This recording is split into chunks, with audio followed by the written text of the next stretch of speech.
Hello everyone, my name is Whitehead and welcome back to another YouTube video on the Coach Dave Le Mans Ultimate channel.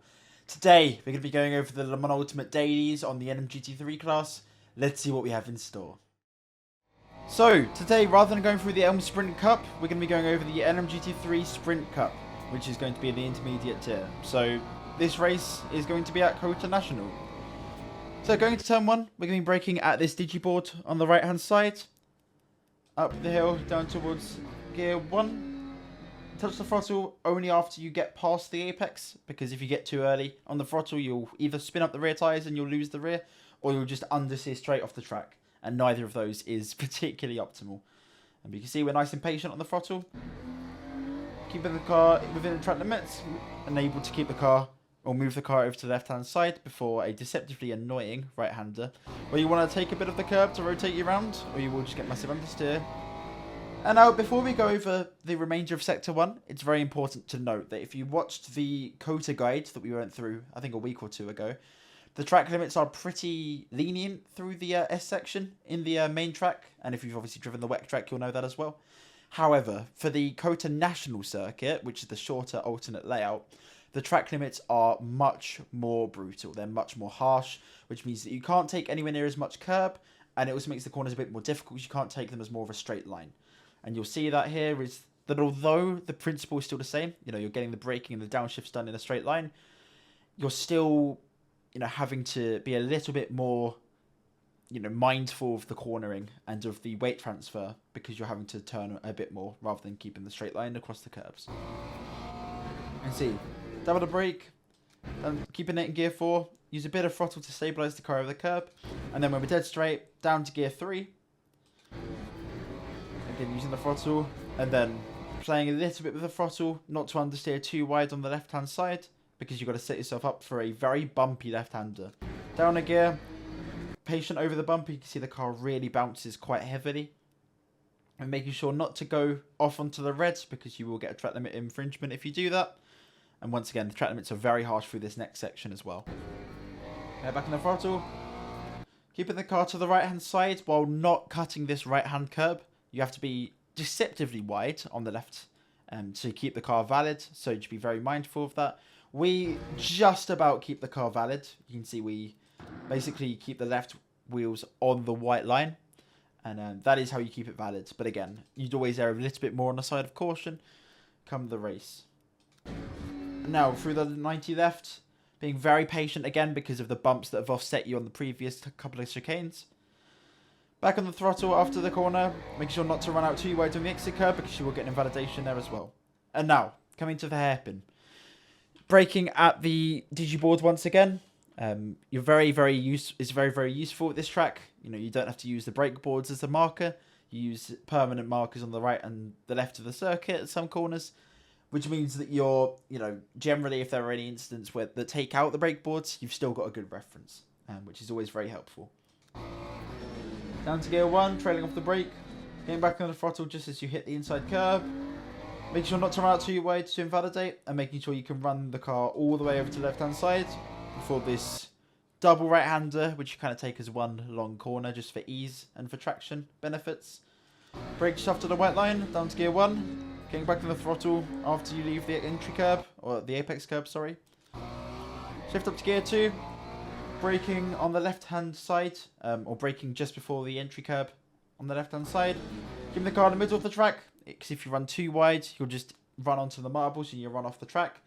Or if you brake too narrow, you'll just carry way too little mid-corner speed, and then you'll just have a worse exit as well. It's always better to go in the middle of the track because you get the best of both worlds. You get a little bit of opening up on the entry of the corner, which means you get a good exit, but you're still not going too wide and you're not going into the marbles. Accelerating. Bring the car over to the left-hand side, ready for this triple right-hander. Having a slight lift off at the apex, using that second curb on the inside to rotate the car. And then bring the car right over to the right hand side, braking kind of midway between the two Avis boards. Down to gear 3, then back on the throttle just as we hit the apex curb. Again, not running out too wide, because if you run too wide, you will get an invalidation. Then the final corner, braking just at the digiboard or just after the digiboard disappears behind our vision. Down to gear 2, trailing in, and then back on the throttle just after the sausage curb. Be careful because the car is very traction limited here, and the rear does go a little bit light as the track does sort of undulate through the corner. But again, we keep it just within the track limits, and that is a lap of COTA National. So let's go over what sort of things we need to consider for this track race on these dailies this week. So, before actually going through the car choices and the things we need to consider for the MGT3 Sprint Cup races, I wanted to quickly have a look on Coach Dave Delta and have a look through some of the key points of this lap, particularly at the end of this S section where we go into that COTA National loop cut through. Obviously, as I mentioned, on the lap, we're getting the braking done only in the straight line for the S's. And again, you're having to carry a lot less speed than you would on the wet layout, so it's very important to remember that you just don't really attack the corners too much. You can't afford to do that because you're taking the corners a lot more, there's a lot more curving through the corners rather than taking the corners completely straight on the wet layout where the track limits are a bit more lenient. But you can see coming into this left-hander here, we're having a slight dab of the brake and then a big coasting period before we get back on the throttle just to stabilise the car a little bit over the bump. But you can see, for the most part on the map, we're mostly coasting through there. And there's a lot of coasting and a lot of underdriving through this section, mostly to keep the car valid. That was one of the big things with this with these alternate layouts, is that they are a lot harsher on the track limits. So you can see here, again, making sure we are far and away on the track. And then, again, braking straight as well. It's a very big trend because, again, this is a massive bump here. You want to make sure the car is, as stable, in as much of a stable state as you can be under braking. Because if you're trying to turn while you hit the bump, while you're braking, the car is just going to slide and snap. And that section is really going to bite you quite hard. I had a couple of moments where I did just get bitten and go off ways. So be very, very careful of that. And also be very mindful as well of other cars, racing against you, especially on lap 1. It's going to be very hectic through that section. Fortunately, though, it is a one-class race, so you don't have any issues with NMP3, NMP2, or whatnot coming through to get past you. So let's go through the main car choices and the other things to consider for this race. So, obviously, LMGT3 Sprint Cup. It's something we haven't gone over before in these guides, but obviously being the main intermediate race, we need to go over it. First and foremost, obviously, it's COTA National, which means that the track limits are a lot more harsh, as I mentioned. So that's one of the biggest things that I'm going to keep emphasising because it is very important. And obviously, if you've not driven this track and you've only driven the wet layout, that will catch you out, so be very mindful of that. Second of all, it's only a one-make championship, or a one-class championship, excuse me, which means that you won't have any other classes trying to get past you. You'll just have the LMGT3s, which means that you don't have to think about the NMP3s, NMP2s, and hypercars, which is, yay, nice. And then, of course, it's only a 20-minute race with regular tyre wear, regular fuel wear, which means that you won't need to make a pit stop. You'll need around 53% of energy from what I worked out. I think that was a couple of laps safe. But as I say, it's only a short circuit, so you don't need that many laps. Or you need more laps than usual, but not that much percent. And finally, car choice. Now, I'm not fully sure what cars are going to be strong here.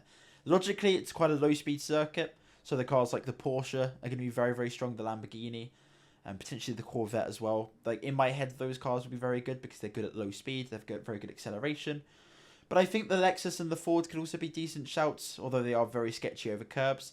But yeah, I think in general, the Porsche and the Lamborghini are going to be the mainstay for this track for this week. So let's see what the WEC Experience race has in store for us.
So, for WEC Experience this week, we have Paul Ricard in a sunset weather setting. So, makes visibility very difficult with the sun constantly in your eyes, which makes it all the more important to figure out some fixed brake markers, you know, on the side of the track where you can clearly see them. So, let's get into the lap.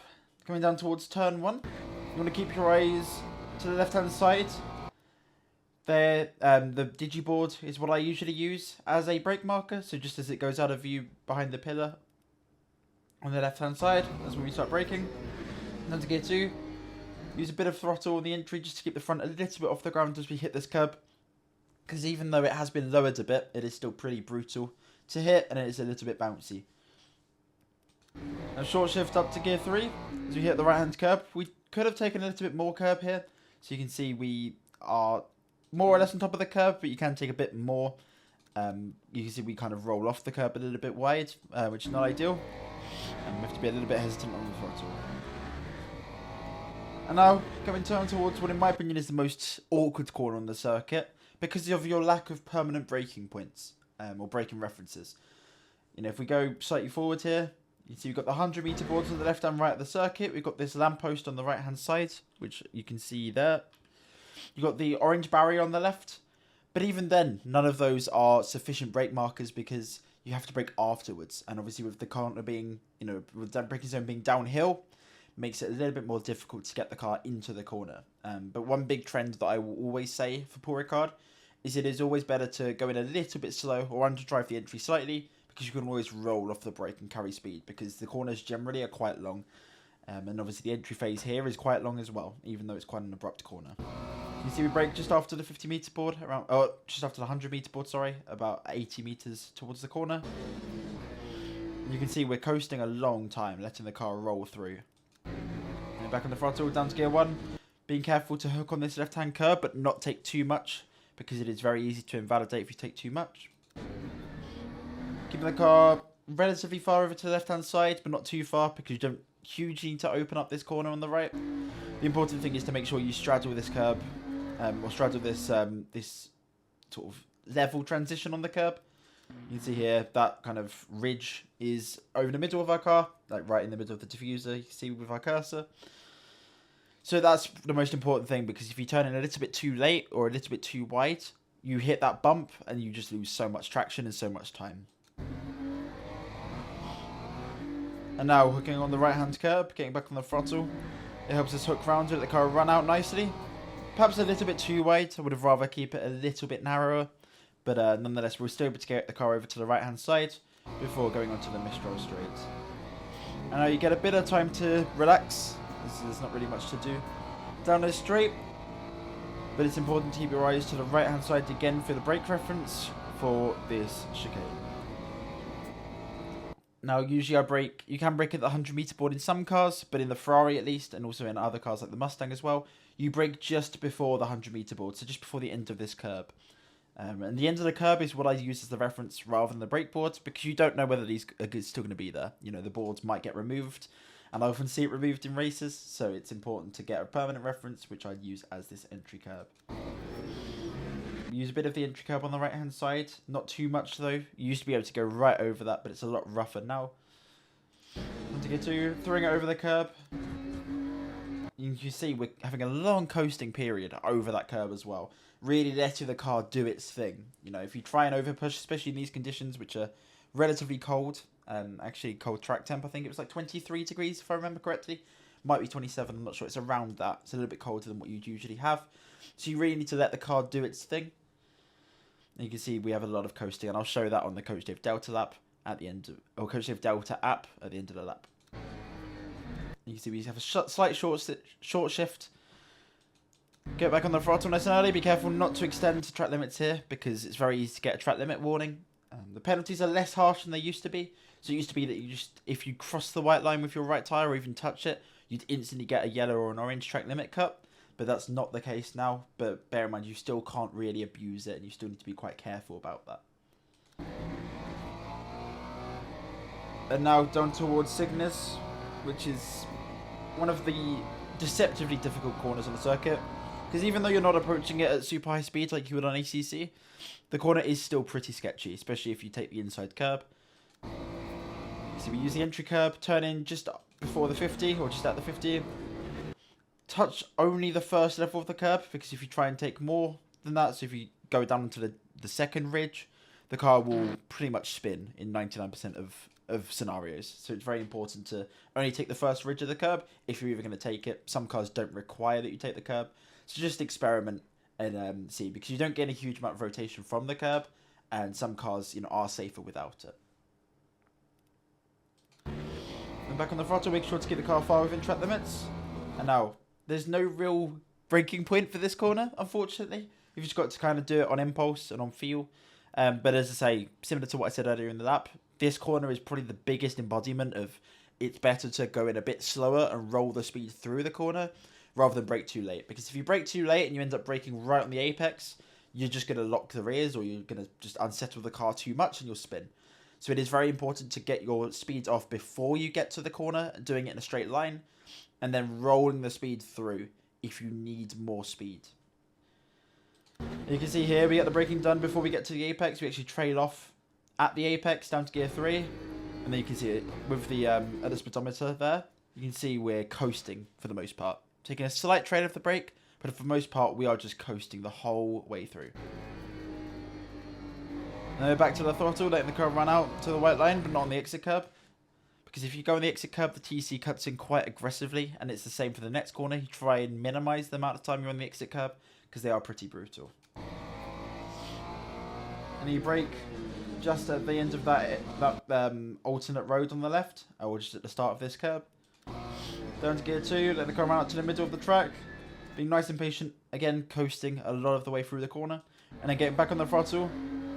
Let the car run out a little bit on the exit curb, and then bringing the car off the exit curb shortly after. And now braking just after the or just between the exit curb there and the pit lane board on the left, on the right hand side, sorry. Down to gear 2, keeping the car right on the white line, then hooking the left hand curb as well, keeping the car as far to the left hand side to set up the last corner. And again, this is another corner you underdrive very much, so you can see me going quite slow. Down to gear 1, and back to the throttle at the middle of the apex. And that is a lap of Paul Ricard. So one of the main trends that I'll say, and I'll keep looping back around to it, is the coasting phase. You know, you're underdriving the car a lot on entry and making the coasting phase longer, and that's what carries you through the corner. And let's see how that looks on the Coach Dave Delta app. So, hello, we are back on the Coach Dave Delta app. So, first and foremost, let's look at turn 3, or the really difficult chicane in sector 1. I'll just show my braking trace and my throttle traces, because that's what I kind of want to zone in on for the most part on this lap guide. You can see brake, full brake, trail off quite quickly, and then there's a coasting phase from, if you look at the map just above my head here, you can see we have a coast all the way into the apex, where we have a slight stub of the throttle just after, and then again, relatively large coasting phase, despite this being a very slow speed corner. We get back on the throttle, and then again, dab of the brake, and then again, a significant coasting phase, which again is very difficult to a lot of tracks, but at Paul Ricard, especially in the Ferrari, and especially on in these slippery conditions, where I did find the track a little bit slippery, it's very important to remember that. And again, especially as well, since the curbs are pretty brutal, you want to let the car do its thing over the curbs. You know, if you try and put too much input in, if you try and brake and turn at the same time while hitting the curb, or accelerating over the curb, the car will just react badly. So you want to let the car react as naturally and as stable as possible. You can see over that curb we are coasting.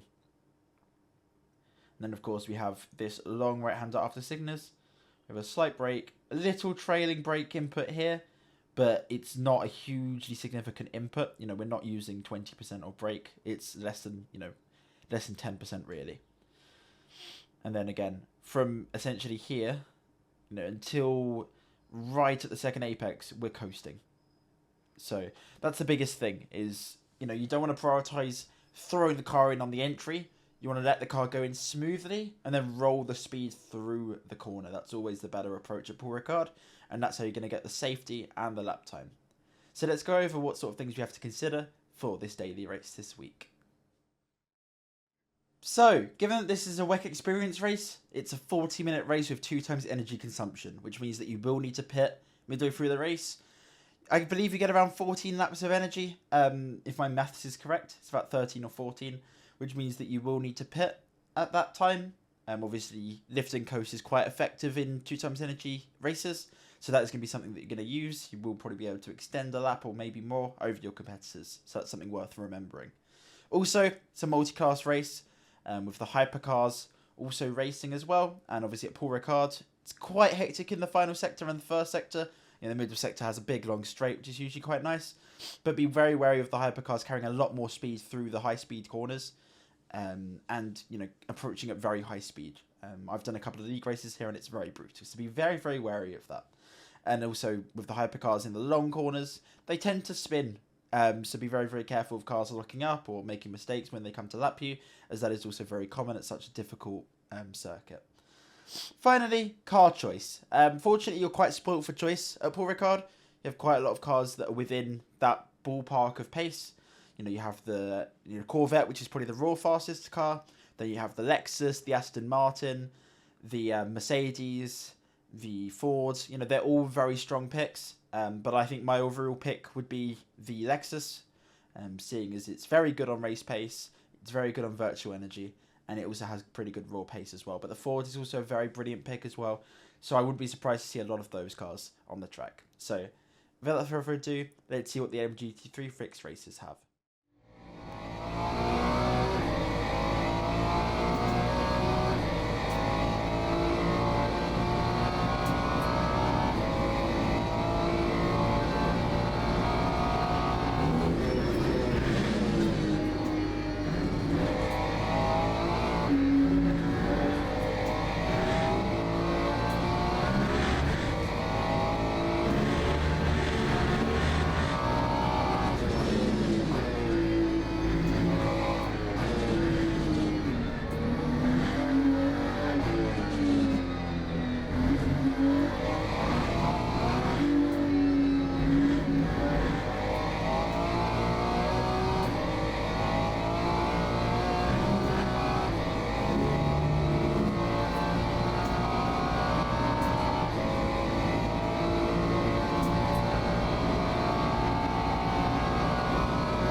So finally, for LMG3 Fix this week, we have, to many people's dismay, Spa in the wet.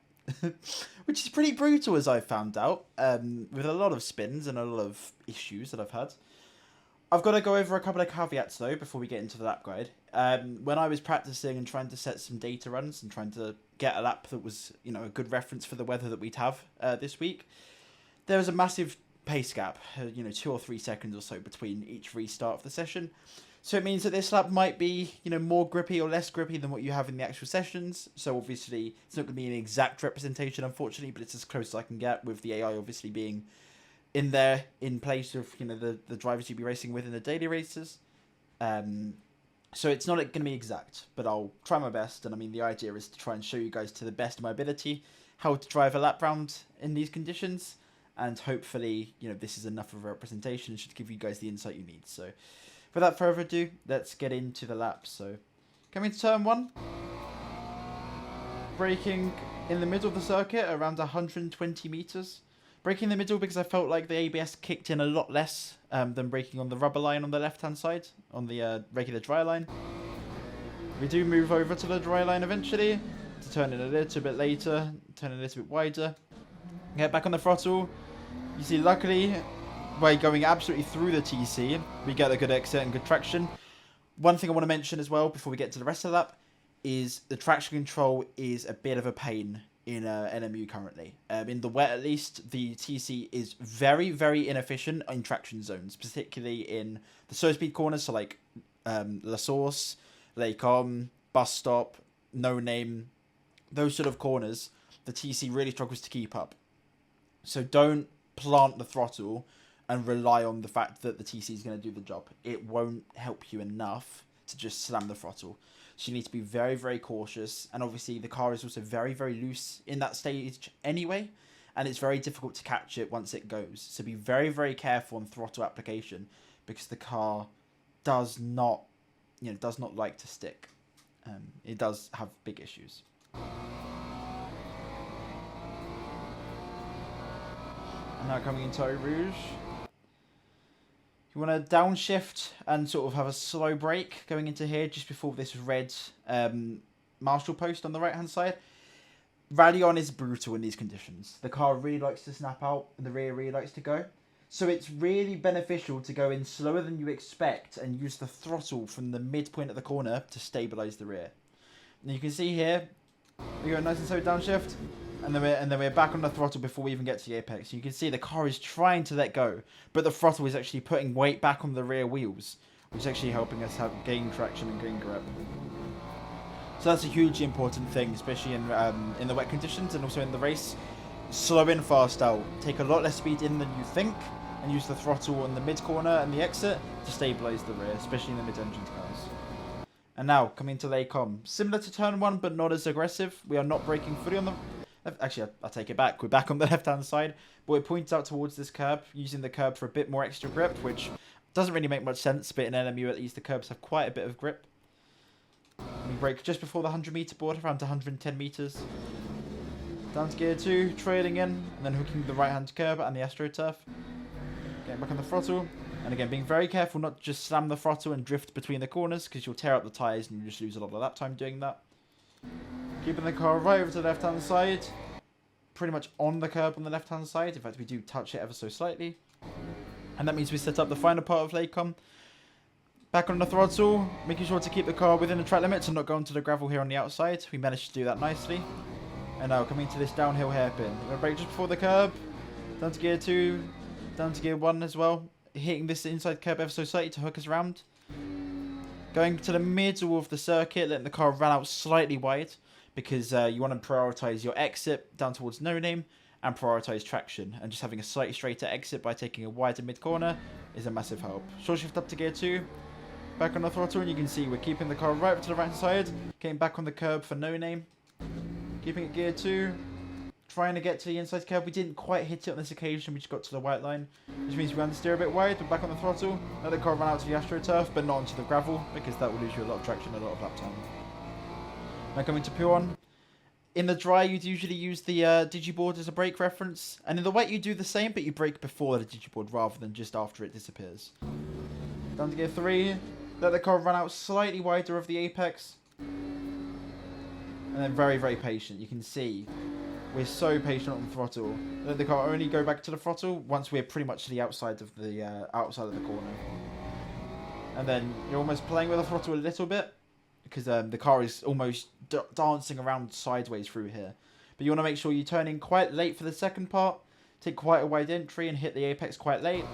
Which means that you don't run out onto the exit curb or the AstroTurf. Because it's very easy to actually understeer or slide wide here. So be very careful to compromise your mid-corner of P1 to get a tighter, narrower exit. Let's go through that on Coach Dave Delta to see what that looks like in the telemetry. So, as mentioned, we are back looking at Coach Dave Delta. So I wanted to go over P1. You can see we have a very sharp initial hit of the brake, trailing off very quickly. And that is a big trend that you'll see, relative to the wet. I think with the exception of Lake which is obviously quite a long braking zone, you can see we do have quite a quick trail off. the hits are hard initially, and then you trade off quite quickly and coast through the corner rather than using the brake a lot further through the corner like we would in the dry. And you can see that into Puon. We have a heavy hit of the brake initially, trailing off gradually as we're turning in, and then a long coasting phase. Get back to the throttle, not fully initially, we're just applying the throttle, and then we get back to full throttle initially, and then we have a slight lift of the throttle as the car starts to slide.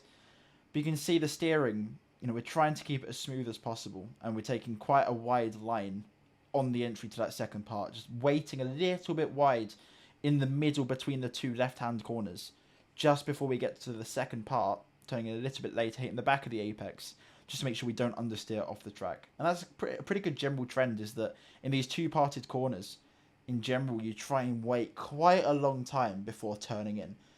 Just because in the wet, obviously, you have a lot less purchase and a lot less grip. So you want to make sure you have that grip when you need it on the exits, rather than understeering off the track. And, we can turn in a lot later than you would do in the dry. So without further ado, let's get back to the lap guide and see what the rest of the lap has in store. Welcome back. Now we're down towards Piff Puff. Braking deceptively early here. As is the case in the dry, you brake a little bit earlier than you think, but in the wet even more so. And you can see we brake way before the digiboard on the left-hand side, and very smooth on the brake down to gear 2. Trailing the car in gradually, getting as close to the apex or as close to the curb as you can without actually touching it. Keeping the car nice and far to the right-hand side to set up the left-hander. And you can see, looking here, we are so far to the right-hand side, which means we're able to set up the left-hander very nicely. Hit the apex just after the or just after the green curb ends. Back to throttle. Not letting the car run out onto the gravel too far, because that can lose you a lot of time and give you too much work to get the car over to the left towards Stavolo. And now braking just before the curb, quite a bit before the curb, so kind of just after this sign on the left, this Bosch sign here. Down to gear 2, trailing into the apex, nibbling the inside red and yellow curb to get a bit of hooking round. Back to the throttle nice and carefully. Again, not letting the car run out to the gravel. And then through here, nice and patient, big coast. Then back to the throttle as we hit the inside curb, let the car hook round and a bit of sideways motion to get the car nice and flowing through. Again, not running too much extra curb because you lose a lot of traction, a lot of lap time if you do that. And now, Blanchimont, the hardest, second hardest corner on the circuit in the wet versus Radeon. Using all of the entry track, taking a slight dab of the brake, but then coasting through, getting back on the throttle at the apex, making sure not to run out onto the green curb on the right hand side because you will invalidate your lap. And now into the bus stop, braking around 150 meters, so just a little bit before the Michelin boards. Braking on the right hand side, but bringing the car over to the left as we make our way towards the braking zone. Down to gear 1. Take a lot of the inside right curb to keep the car as far to the right hand side as you possibly can. You can see we do keep the car quite far right, which means we set ourselves up nicely for the final part. I get a little bit over exuberant on the throttle, have a slight slide, but luckily we keep the car nice and straight for the most part on the exit, and that is a lap of Spa in the wet. So the biggest thing that I want to talk about, or want to just mention before going into the fundamentals of this race and what we need to think about, the car is so loose, on traction zones, and the car is very sketchy on braking zones. And depending on the car, you'll want to try and avoid the rubber line as much as possible. And you see me doing that, braking off the racing line originally, and then sort of straight lining it towards the rubber line as we get slower down, just to widen our entry so that we're not entering the corner really narrow. And that is a massive thing with the relatively recent update. I think in December it came in, where the wet lines or the dry line is a little bit more slippery in the wet than the off line.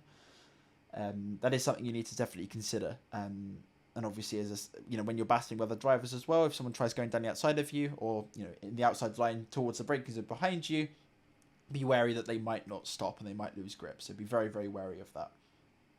Okay, let's go into the fundamentals of what cars we need to think about for this race. So, obviously this is a 20-minute race, which means you won't need a full tank of energy and fuel. I worked out that you'd probably need 10 laps at best case scenario to do this. That will probably be a couple of laps safe. So that'll be around 50% or so of energy. That should be more than enough for the race. Obviously it's wet as well, so you need to remember that you can't just use the regular braking points and regular dry lines like you would in the wet. You need to adapt and move the car around and find where the grip is, because it won't always be in the same place as it was in the previous lap. Also, you know, with that, you can have a lot of spray, particularly if you're in the mid pack and in the back of the pack. So that's going to be very, very, you know, difficult for you. So you need to be very, very cautious and very, very careful of cars spinning out and losing grip, especially into Radion, which is very, very brutal in the wet. So just be very, very cautious the first few laps, because, you know, it can very easily end your race, especially if you're trying to farm a bit of safety rating, which I know a lot of people are at the moment. And finally, car choice. Fortunately, this is quite easy. The Porsche in general seems very, very strong in the wet. Also, the Corvette seems pretty decent in the wet as well. But I think the Porsche will be the dominant car this week on the dailies at Spa. So let's see how it goes. Obviously, I might be completely wrong, but at least from the wet races that I've seen in previous occasions, the Porsche has seemed very, very strong.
So that is it for the daily races this week, and I hope you guys enjoyed. If you did, leave a like, subscribe if you're new, leave a comment down below for any questions that you might have, or any videos that you want to see on the channel, because I'm trying to figure out ideas that you guys want to see. So I hope you guys enjoy it. See you on track in this week of daily races. Goodbye.